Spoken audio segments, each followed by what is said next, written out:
Yeah, I'll jump in. Hey everybody, Geoff Hayth, president of DaVinci Solutions, also known as DaVinci Lock.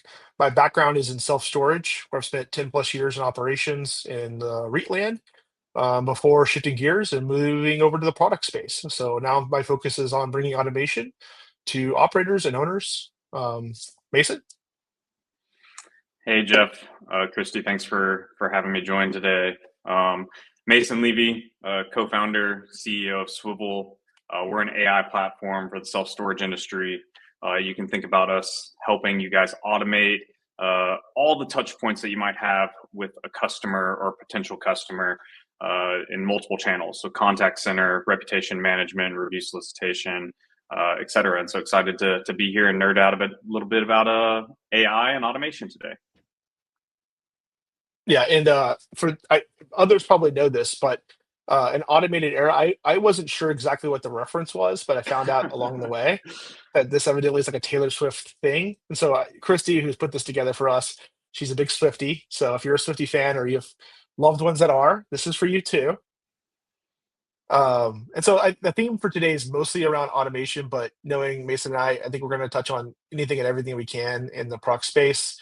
And we would encourage everybody to do the same. If you have questions related to proc builds and what you're servicing and storage, we're happy to cover anything. So I just to kick things off, I'm going to pose a question to you, Mason. And I think that's the format and how we'll handle it. You know, automation is a really hot topic in storage today. Um, why is that? And specifically, what does that mean? What's driving it? Yeah, I think at the simplest term, automation is just the removing manual steps in a process, right? And that could be as simple as automated lights turning on from a motion control sensor as somebody walks into the facility.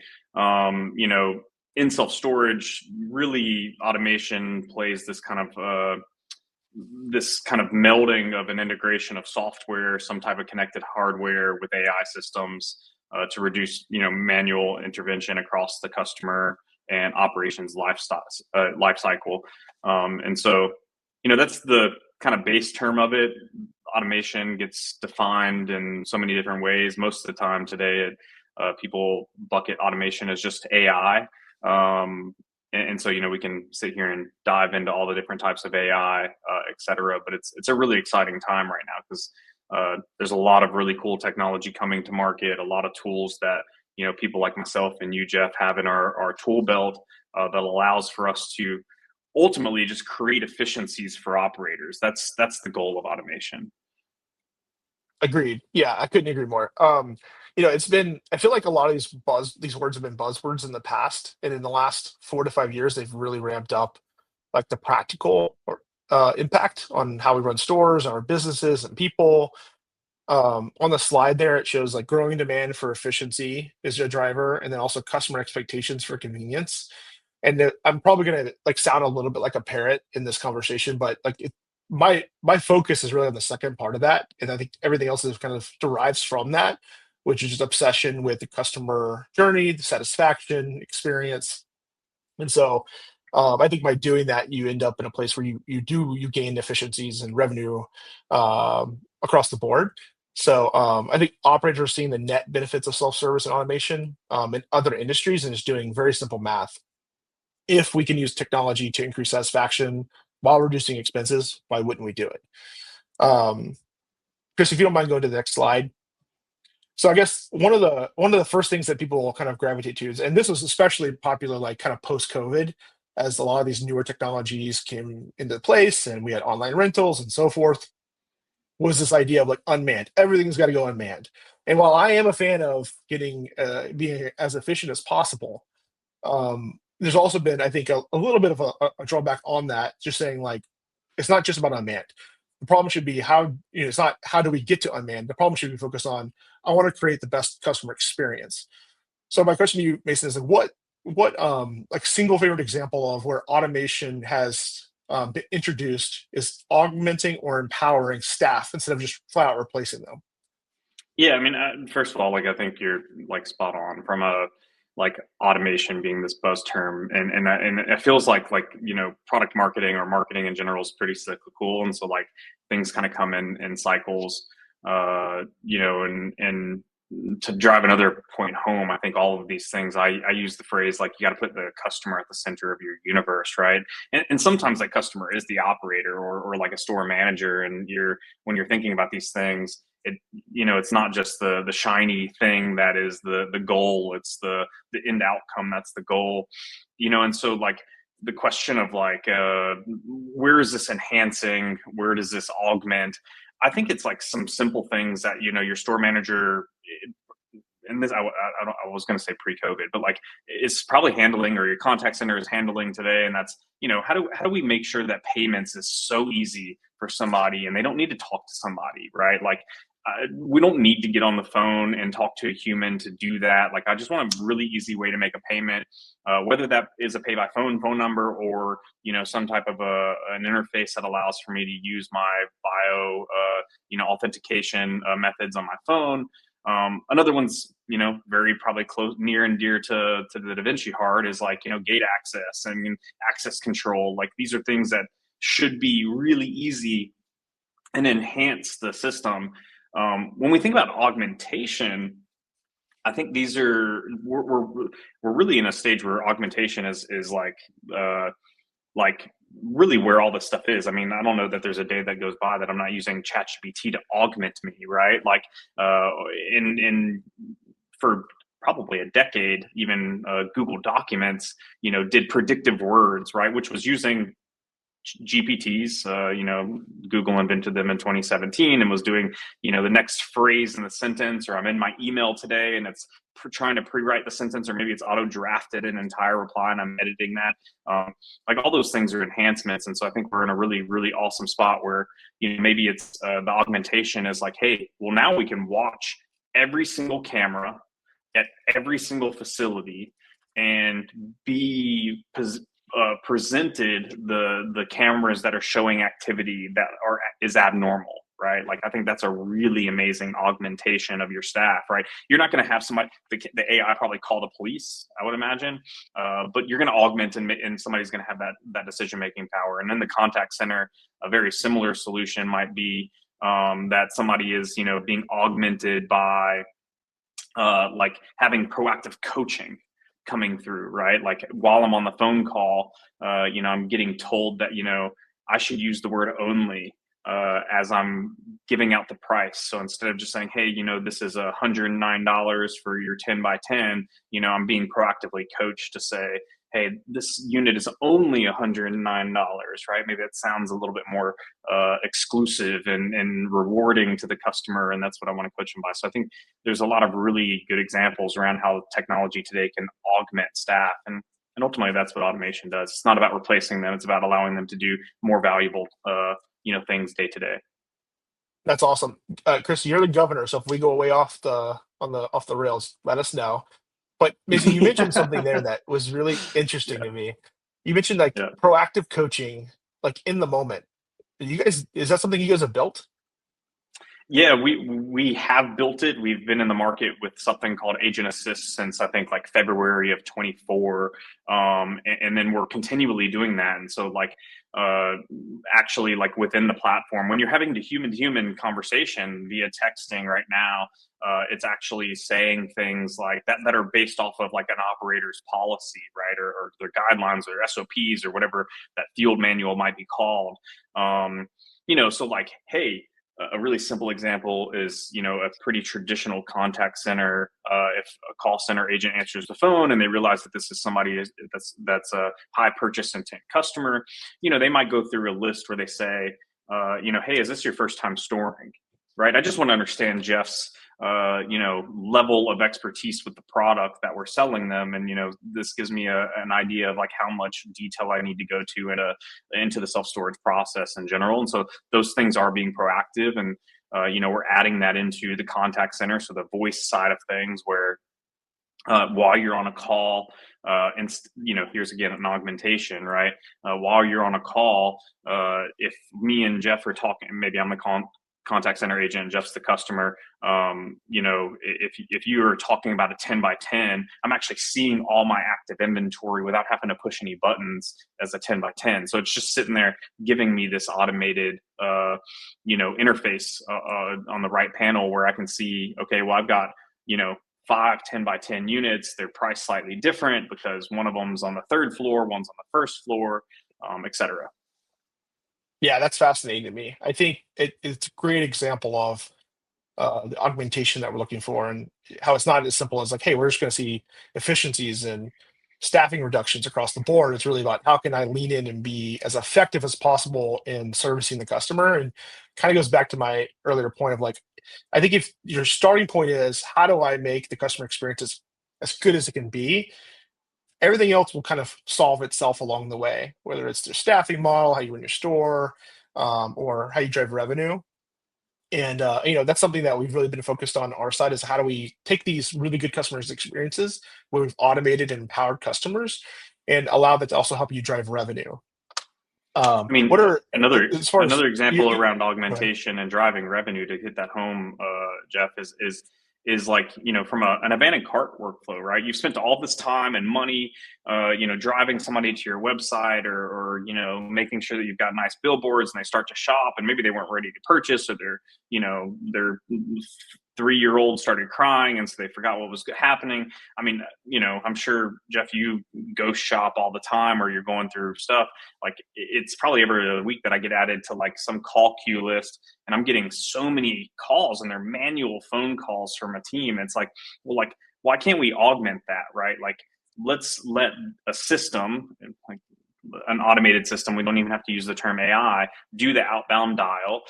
Maybe the system can recognize that a voicemail would picked up the phone and then it leaves a voicemail in a really nice voice and tone, or it recognizes that somebody did pick up the phone, it greets them and then immediately gets one of your top sales contact center agents involved in that interaction.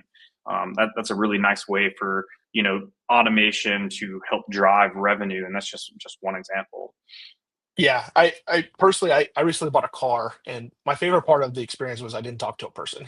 So that's Yeah. just maybe that's just the consumer that I am. But it was interesting to me. I guess there was some interaction via text. I didn't. It's not that I didn't communicate with the person. I just didn't have to pick up the phone and call someone, or for me, more importantly, drive to a dealership and as soon as I get out of my car, I have 4 people running to see who can greet me first, all to compete for my business, and then sit through a 7 or 8 hour sales pitch and financing conversation. And so, like for me, it's like enabling the customer to figure out how they want to interact with you, and then do it fully in a very cohesive and consistent way. Really important. And then to your point, there's a lot of elevated ways that we can help continue to support our existing processes, just like you just said. So, a really good example. Um, Christy, you want me to take the next slide? Just within this, so Mason, daily operations, I think we all see that very clearly, opportunities for us to continue to enhance and support different versions of automation. You mentioned like even like abandoned carts as an example, where we can potentially follow up with new opportunities. What are some other solutions you're seeing at properties that you're really excited about? I mean, I think this is a good question. Even to push back to you, Geoff, you're feet on the ground a lot of times. Like I'm curious, kind of, like where in the actual physical. I mean, we're dealing with a lot of digital stuff, right? So like, where in the physical Yeah. space are you guys seeing ROI and time saving happening? I think, for us, a big driver for us was trying to identify areas where customers were having to call us at all. So not just when they do call, how do you make it easy, but how can I potentially eliminate the call altogether, which would suggest that the customer either can self-service the problem or they didn't have the problem in the first place. And so very simple tools. I mean, that led us to like Tenant Connect, which is a customer-facing application where they can self-service and make payments and things like that. I know you guys also have a similar product for Swivl. And I think everybody should have some version of a solution like that, where it's very practical, extremely easy and fast, and easy for people to make payments, report an issue at a property that was also a leading reason people were calling our call center, and then also even potentially scheduling a move out. I know like that's like a little bit of a fear word, but it didn't. There's been no increase in traffic of move outs. as a result, and customers feel much better placing that in advance. So like we know more often than not when people want to move out, and we have better intelligence because we have them add a photo or a video of their unit and put descriptive language in there as part of their submission. So I think that's part of it. And the other part is like when they do rent or transact, making it very easy and frictionless for them to be able to get into the facility and access their unit, which is our core products. What about you, Mason? Yeah, I mean, I think, we deal with, again, a lot of contact center style stuff. And so, really this is, if they do need to make that phone call, how do we get them to an answer as quickly as possible, right?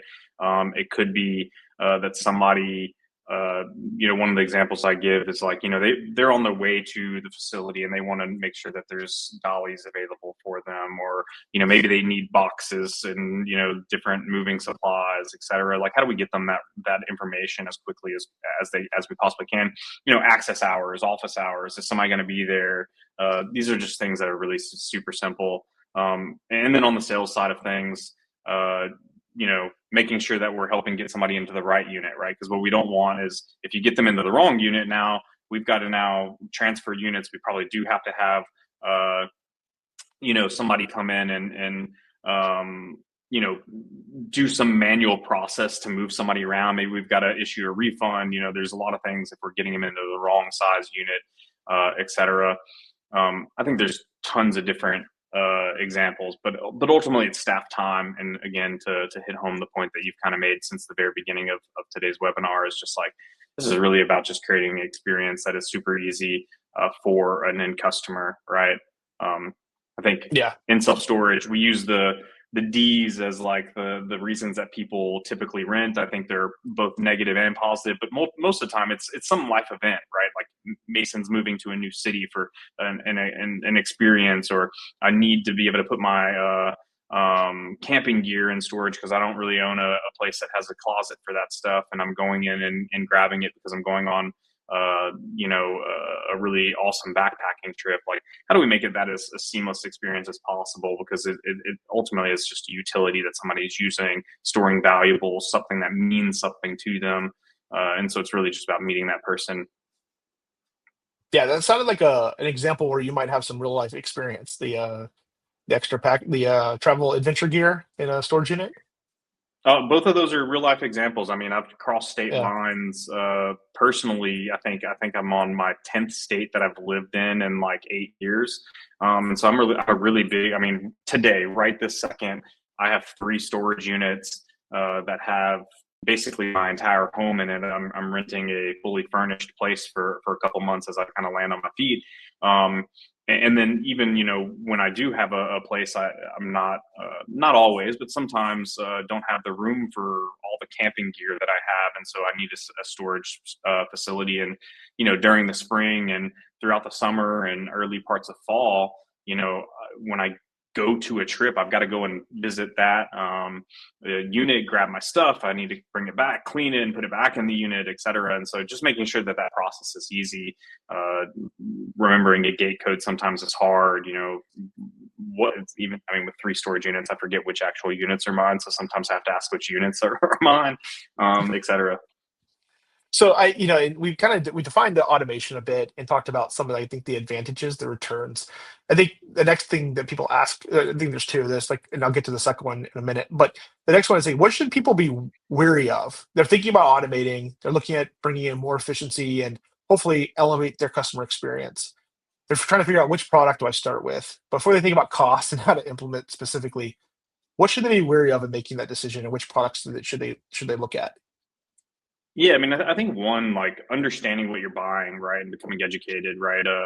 In a lot of these cases, we kind of touched on this, right? Like AI and automation is used all over the place, and so like if you could dive 2 to 3 levels deeper and start to do the diligence around like, well, what makes a good AI system work, right? What makes it, then that could be from a communications perspective, that might be from a camera perspective or a gate perspective. I think that's like a starting point uh, in helping differentiate, understanding, is this really using AI? Is it using logic? And neither one of those is bad. It just is like, you don't always need to have the fanciest tool to do to do the job. I joke you don't need a jackhammer to put a hole in the wall, right? But a jackhammer is a really cool tool compared to a drill driver, et cetera. So I think starting with like, what are you trying to solve, and finding the tool that's appropriate for that is kind of the beginning of that. I couldn't agree more. I mean, that's really where we fit DaVinci Lock, and our solution's really been tailored for that. Where we originally started by trying to use digital solutions and found that they didn't quite fit practically for self storage, where often 80% of the time there's not a person at the facility to help if there's a problem. And those are very emotional situations for tenants where they're moving in, they're moving out, they're transferring whatever they're doing. They've got movers and trucks, and it's very time sensitive. And if they can't get in right when they want, it is a major issue. Like, and that, it makes sense. But for us, Yeah, it's like I love going to Best Buy or shopping online for the latest gadget, watching 007 and seeing what they created. But storage is not that complicated. We don't need to make it more complicated as we get a little bit more sophisticated. So the question is how do we do that in a very simple way? yeah. I actually use y'all's product as an example all the time of like. It's something where you guys have said that, right? Like, why overcomplicate this thing that is relatively simple? You've got a code on the back of the lock. Somebody takes a picture of it. They make a bill payment. They get a text message with the code to unlock the lock, right? Like, it does exactly what it needs to do. It isn't, the cost of it is probably exponentially a different cost structure than like if you have this digital thing. Maybe it doesn't have this whiz bang factor that somebody at a trade show might have, but it does the job, et cetera. And actually, this kind of leads me into it. You guys have hardware and software powering a lot of the solutions that you guys putting into the market. Like, I'm curious to like kind of talk a little bit about like, how do you guys manage the boundary between the two? Do you think about, I mean, we're almost strictly software, right? So like, do you think about hardware and software differently, or are they, a combination of the two of them together? Yeah, I don't think of them differently necessarily.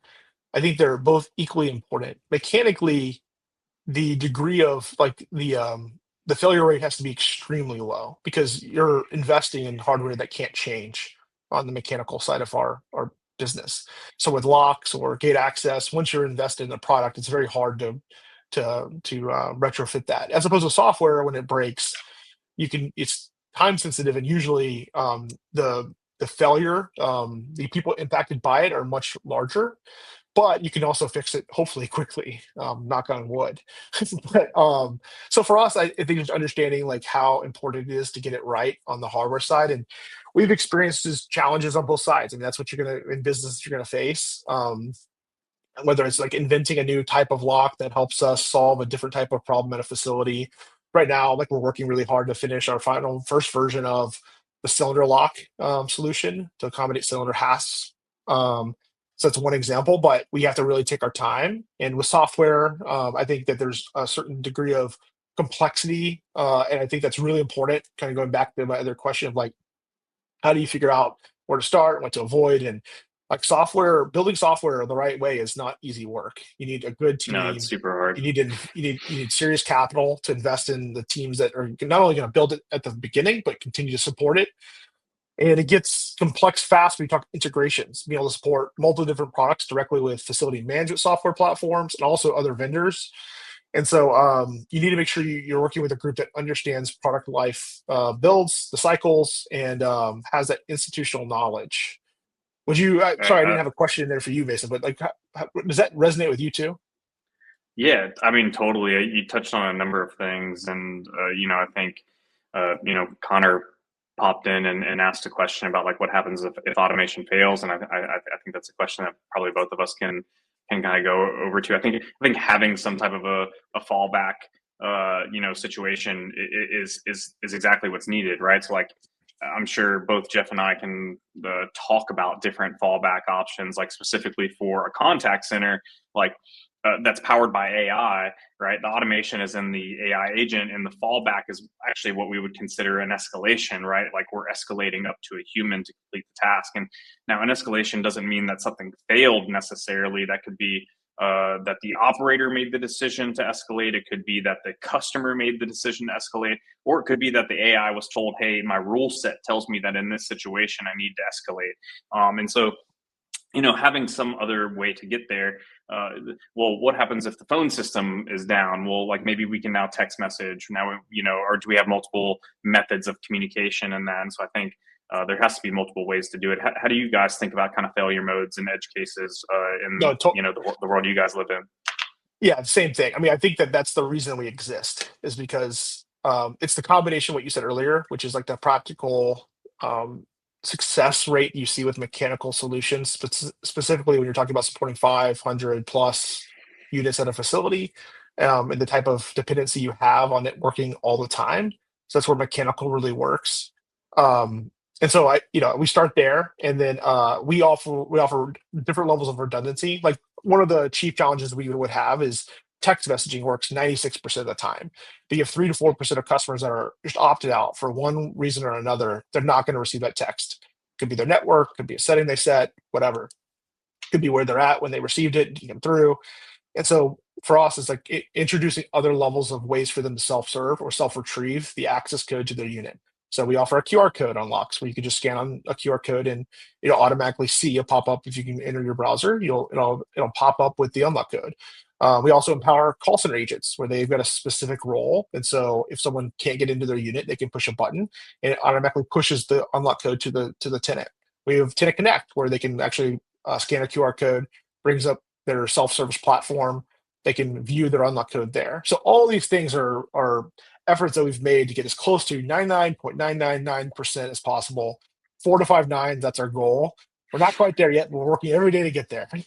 So Yeah. It's a continuous process, right? Like there's never an end to building in general, and you're always going to find things that you didn't plan for, and that's part of the beauty of this thing. And I'm sure with a lock, the end fail safe is you go in, you cut the thing off of it if you got to. that's right. Yeah, I mean, in the end, you still can take a hammer to it or however you want to get it off. Yeah. You can see that. I do want to ask you. So, like I mentioned earlier, 2 3 years ago, there was a lot of conversation about unmanned operations. You had extra space, even investing in the space. And so it has changed a little bit, it's reverted a little bit in that way, in that you don't hear it as often, but you still see operators doing it. Obviously, 10 Federal and several others. But this last series of conferences this year, the big ones called the Big Three, there's a lot of focus on AI. And Yeah. obviously, you mentioned ChatGPT. I think most people now are using that to some degree in their lives. But take us 1 or 2 levels deeper into AI and some of the like just considerations someone that maybe doesn't know much about it should know as they start to like consider investing in products that are promoting leveraging AI themselves. Yeah, I mean, I think at the highest level is like not all AI is created equal, right? And we can take a step back here in a second and kind of go into that. But I think like the leading generative company in the world with OpenAI today is telling us that like not one model can power everything, right? And ChatGPT 5 recently, one of the big quote unquote innovations was the ability to automatically route to multiple models that they have, right? And so I think that's like a really interesting kind of use case. And you talk about the cyclical nature of kind of topics, right? And so a couple of years ago, it was this remote and unmanned thing. I don't know that that necessarily has left. And then now we've kind of cycled into this AI cycle at most of the trade shows. And, I realistically, self-storage is a laggard industry. And so really what's happening is that everybody else is talking about AI. And this is really being pushed from your big tech companies, right? Apple, Amazon, Google, OpenAI, they're all pushing really hard on this. And I think most of this is because of investors. The market wants to see them do this, and they're asking them to do this, and so they're pushing that into the market cycle. And so there's a lot of curiosity just in consumer world that we want to talk about it. And it's also the other kind of piece to that outside of just the big tech companies. It's like the first time that you use ChatGPT, it really is an aha moment. Like I consider myself an innovator in the crossing the chasm curve. I've had the iPhone since day one in 2007. Like that first time that you pick up an iPhone, 20 years ago or 15 years ago, and you slide to unlock at the time and you start to see this touchscreen interface. Like the dopamines that were happening, the euphoria that happened was absolutely amazing. And in our life, we've been, really over the last 20 years, we've had a couple of those moments, and ChatGPT has been one of those moments. Like the first time, I still get euphoria when I talk to it about planning a trip or helping me with personal finance or something like that. And so I think there's just like this emotional thing that we all want to talk about because we're seeing that. Where the rubber hits the road is the question, right? I think ChatGPT is really great as an augmentation tool. And if all a company is doing is taking ChatGPT, putting this meta prompt over top of it, meaning that you're like telling it, hey, be a store manager, act like a self-storage operator, da, da, da, da, da, and then putting that in front of customers. Well, there's a lot of things that you've got to think about, right? Well, what happens when somebody wants their gate code? Well, this talks about access systems. How do I ensure that the person who is asking for a gate code is the person that should get the gate code? Do they have their account in good standing? Like, when does that need to be delivered? And like when you start to solve these like very tactical problems, that simple GPT wrapper kind of falls down, right? And so digging levels and levels deeper, another example that like happens all the time is like, you wouldn't want, there's these things called prompt hacking. And I do this, and it's been in the news, right? Somebody probably about 6 to 8 months ago prompt hacked an airline that was using a chatbot to sell airline tickets. And basically, I forget exactly what they did, but they told the chat system to discount that they were a model citizen. They had been doing all these things, they were needed to go on this vacation. And so they prompt hacked it, and it ended up selling the entire airline, every seat in that plane for free, and so how do you ensure that those types of things don't happen, right? Like, you don't want to give somebody a military discount that hasn't proved that they're a military person, or a student discount that hasn't proved that they're a student. And so having complex guidelines and guardrails is really, really important in these systems. So I think like just going levels and levels deeper, continuing to ask why, partnering with people that have been in the industry and been doing it, asking other operators why they're using something. Another like very simple and relevant like topic around questions is like, well, every one of my facilities is slightly different, right? I have some facilities that are 3 stories. I have some facilities that are single story, some of them that have gates, some of them that have this feature, some of them that have these other amenities. Like, how do we ensure that all these things are being coordinated correctly? Like, you can't fit all of that into a prompt. You wouldn't want to do that. You're going to be spending a ton of money if you're doing that.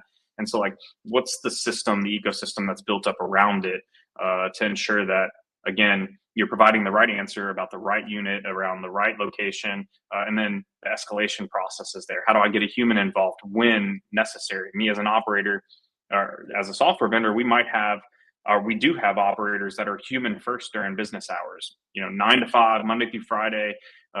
When the phone rings, even if we could answer the phone in an automated fashion, a human picks up the phone, right? Like, is that capability built into the platform if we decide that we want to do it, right? How do we do one-off things? Like, maybe we have an initiative for Q4 to increase the number of tenants in our ecosystem or in our portfolio that are enrolled in autopay. Well, like, do I have the systems in place to now do these campaigns, track the success of these campaigns, and continue that process too? So I think there's a lot of layers to the onion to peel off, and I could sit here and ramble for the next 15 minutes that we still have of this, but I'll stop for a second, see if there's anywhere else you want to go. No, yeah, it's super fascinating to me. I think there's a ton of complexity to understand. I do have 1 or 2 other questions that kind of around that. If we can get to it in a second, I'll answer, or I think I'll pose a couple of questions from the chat that I'm seeing. First, Sarah, I don't know if we directly addressed this, but do you think this deters senior customers from booking?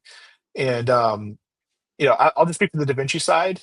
Our goal is to create an experience that can meet any customer right where they're at and works for them.